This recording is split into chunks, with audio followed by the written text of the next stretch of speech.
I'm giving away this championship belt once I hit 100,000 subscribers, so go ahead and click subscribe today. All right, guys, this is a big one. Really quick, though, I want to get through this story because a lot of people have been wondering his status with AEW. Rob Van Dam is not signed to AEW. However, he has been revealed to be visiting AEW yet again next week.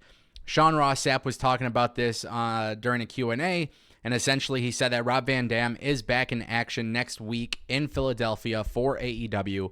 However, he is not signed to the company, and in fact, he's actually on a per-appearance basis.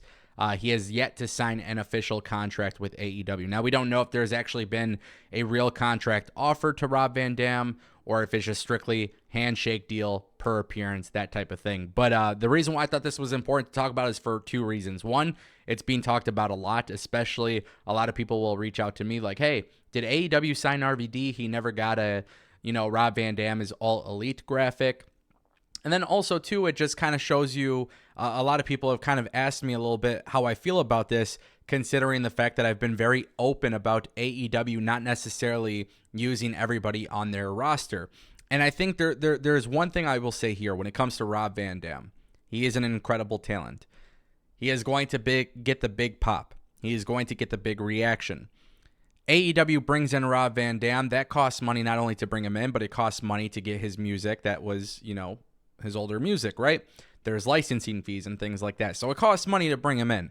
However, he's being brought in once in a while. I don't necessarily have a problem with that at all. Really, at all. I don't think it's that big of a deal. However, on the counter to that, there are quite a few people on AEW who aren't being used. You see AEW, they bring in Mystico for Rampage. They're bringing in Rob Van Dam for Collision or Dynamite, whatever it may be.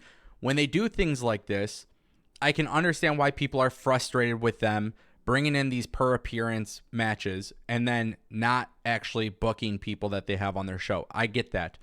On the flip side of that, we do have to remember that AEW is a young company still trying to grow.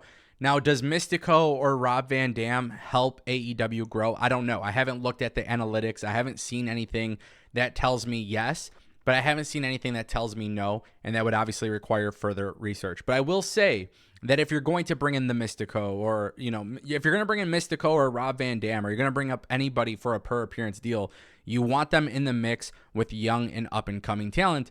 And the cool thing is for Rob Van Dam, he's going to be alongside Hook. So at least there is that benefit of it. Yes, I don't like the idea of just constantly bringing in people for one-off appearances, but it's not like AEW is bringing them off for these one-off appearances and then nobody else benefits from it. So I understand both sides of the argument, but I want to talk about that and get it out of the way.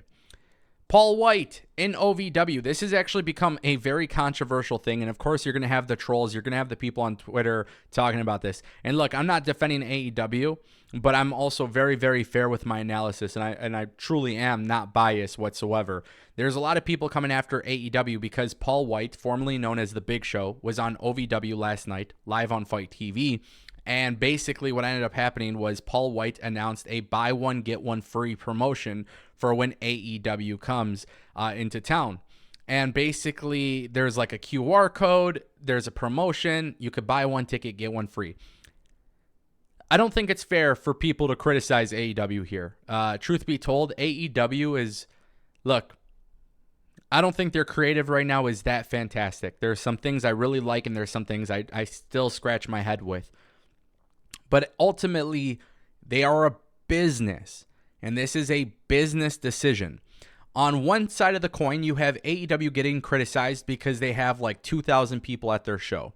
Then on the other side of the coin, you have people criticizing AEW for the fact that they are offering a buy one, get one promotion. Guys, it's a business. If you walk into a Walmart or a Target, WWE, I feel like WWE has done buy one, get one before. I feel like I've seen that before.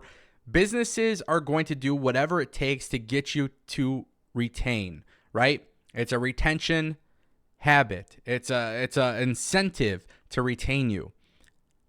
I understand that people are looking at AEW and saying, "Oh, they're struggling to sell tickets, now they're resorting to this." They are. But there's literally nothing wrong with that. In fact, what I would do is I would keep running the buy one, get one promotion until the point that everybody who's coming in watches the product, truly enjoys it, so that way they eventually in turn buy tickets to the show.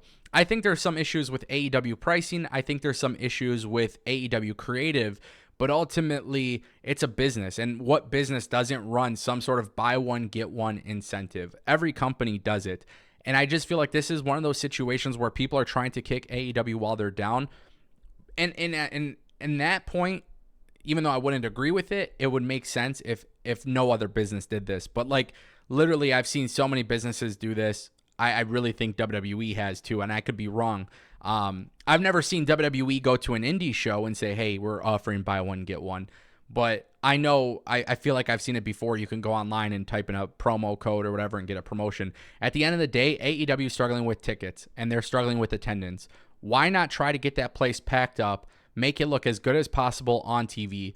We all know the crowd energy is insane. When you have such a big crowd and other people, maybe they got the buy one, get one ticket, they go, maybe that's an incentive for them to buy the ticket next time. Again, I don't know why this is becoming such a huge controversial thing, but clearly people are talking about it on social media. I think it's a little bit silly. I think people are better off just trying to criticize AEW for their booking, not for things like this, because at the end of the day, one, they're a young company, and two, they got to grow. And this is hopefully going to lead to growth. Doesn't mean it will. They got to put the best product out there, but hopefully people understand that. And our final story of today's video, guys, a WWE producer has been let go of the company. Jason Cade is no longer with the WWE. According to Sean Ross Sapp of Fightful Select, he says that Jason Cade has not been with the WWE in quite some time, we are told. He was being tried out as a producer within the company for months earlier this year. He hadn't appeared on internal producer sheets in quite some time and rarely had solo assignments. I'm talking about this for two reasons. One, I talked about Jason Cade coming to WWE as a producer, and in that video, I spoke very highly of Jason Cade because if you watch indie wrestling, you know who he is.